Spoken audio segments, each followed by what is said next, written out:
For my midterm project, I researched the Movement Assessment Battery for Children checklist. The MABC is a screening tool primarily used for early detection of developmental coordination disorder, or DCD.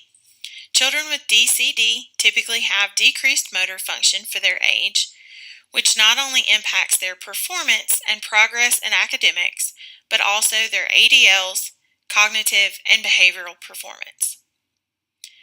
The Movement Assessment Battery for Children checklist is a 48-item questionnaire in which teachers complete on their children in the classrooms. The items on the questionnaire relate to conventional activities or skills that children ages 4 through 12 should be able to complete. In addition to the questionnaire, there is a motor assessment portion that is completed by specifically trained physiotherapists. The article I chose to critically appraise was Psychometric Properties of the Motor Assessment Battery for Children checklist as a screening instrument for children with developmental coordination disorder by Shoemaker et al. The primary aim of this article was to investigate the reliability and validity of the checklist instrument. There were 184 participants in this study from two groups of recruited subjects, one being mainstream Netherlands school system children, and the second as children referred to a physiotherapist based on the presence of motor issues.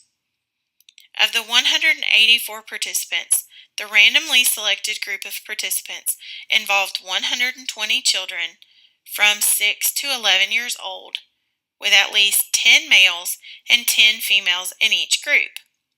The physiotherapist referred group included 64 children between the ages of 6 and 9. All teachers of the 184 participants completed the checklist portion of the MABC. There was no formal training given to the teachers completing the checklist portion of the assessment. Only one page of written instruction was provided. Each participant completed the motor function assessment portion with a trained physiotherapist in a quiet room. The administering physiotherapists had no prior knowledge of motor function in the random group, but assumed motor issues were present in the referred group of participants. Reliability was calculated with a Cronbach's alpha to assess consistency between the 48-item questionnaire as a whole, as well as each of the 4 sections of the assessment independently. The coefficient alpha was 0.96 for the entire 48-item questionnaire and 0.83, 0.90, 0.88, and 0.85 for sections of the MABC 1 through 4 respectively. Construct validity was calculated with a Spearman correlation between the 4 sections of the motor assessment and the total score of the 4 sections in the questionnaire. Researchers examined the difficulty of each progressing section, which, by design, increase with progression.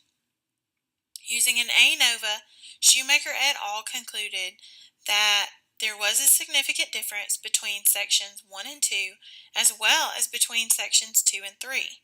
However, significant difference was not found between section 3 and 4. If you notice in the line graph here, the 6-year-old age group, which is represented by the top light blue line, section 4 was found to be less difficult compared to section 3. Discriminant validity was evaluated by comparing the mean total of scores of the referred group and the random group.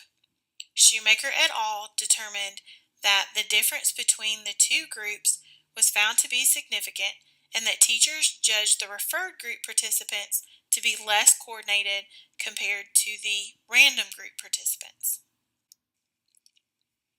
Sensitivity, specificity, and positive predictive values were also calculated for each age group in the referred group with two different cutoff percentiles, 5th and 15th, respectively.